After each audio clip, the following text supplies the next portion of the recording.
Right, let's just dive straight into this explainer, because today, we are completely dismantling everything you thought you knew about how nations actually get rich. For decades, the experts told us there was only one path to prosperity. We'll scrap that playbook. We're talking about a total economic mutation here. Think about it. For over a century, the absolute ironclad rule of economics was painfully simple.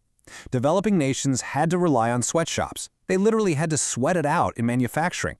You needed massive, grimy assembly lines to build wealth. That was the only ticket out of poverty, period. But the data we are unpacking today, it violently shatters that conventional wisdom. India just proved the entire world wrong. Look at the numbers, and you'll see you can actually skip the factory floor entirely. You literally just don't need it. Section 1. The manufacturing myth. The old rules are dead. Just look at this absolute contrast. The old way, you shift peasants from the farms, put them in factories, and then, eventually, maybe they make it to offices. But India's rule, they pulled workers straight from the farm and dropped them right into the office. They completely, totally bypassed the entire Industrial Revolution. And this graph perfectly captures the shock. Watch that red agriculture line absolutely crash over time. Now look at the blue services line. Bam, it explodes. And meanwhile, traditional industry, that little green dotted line down there, it's just left completely in the dust. It literally never took off. Section 2. Slapping the skeptics. Haters call it fake growth. Of course, traditional economists hated this anomaly. They built a trap, arguing that this so-called growth was just a mirage. It's just outsourced factory work. They claimed it was just manufacturing firms relabeling their IT and cleaning staff to save a few bucks, or that it was all just low-wage, informal street jobs. They swore up and down it wouldn't actually list anyone out of poverty. But to violently debunk these critics, the researchers didn't rely on opinions. They used cold, hard facts. They mapped out this relentless, data-driven methodology. Step 1. Track the intermediate inputs.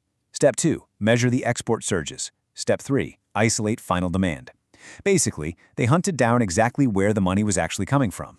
And boom, the crucial point is right here in these bars. The share of services used internally by factories actually plummeted.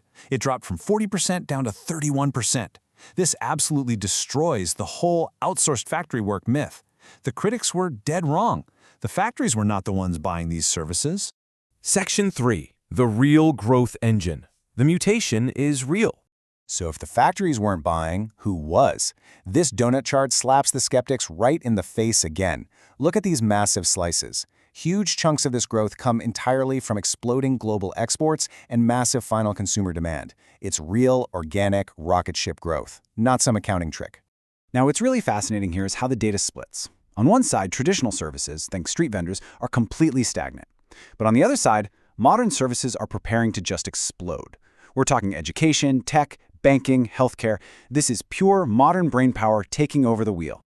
Now, 2.6%. That number might look tiny at first glance, but it represents India's share of global service exports by 2008. That is a violent, unprecedented tripling of their global footprint in just 10 years. And they didn't do it with cheap factory labor. They did it entirely by exporting modern, educated minds to the rest of the world. Section 4. The brutal skill crisis. The uncomfortable truth. But here is the plot twist, because the easy catch-up phase of this mutant economy is officially over. This table reveals a terrifying reality. Modern factories and modern offices, they aren't enemies anymore. The need for low-skill labor is shrinking in both, while the need for high-skill labor is exploding.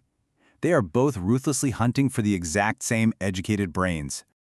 The brutal truth here is that having a massive, uneducated labor pool is basically useless today. If both your service sector and your manufacturing sector demand high-level skills, well, cheap hands simply won't cut it. The ultimate growth hack requires educated brains, not just cheap hands, period. It all comes down to this quote: "Sustaining economic growth and raising living standards will require shifting labor into both manufacturing and services." You can't just pick one sector anymore. They're complements. They have to work together, and they will absolutely live or die based on the education of the workforce. Which leaves us with a massive, looming question for the rest of the developing world. Everyone wants a shortcut to wealth.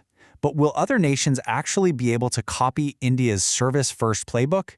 Or will they try to skip the factory floor only to fall straight into this brutal skill gap trap? Think deeply about that one. Thanks for joining me for this explainer, and remember, never stop questioning the old rules.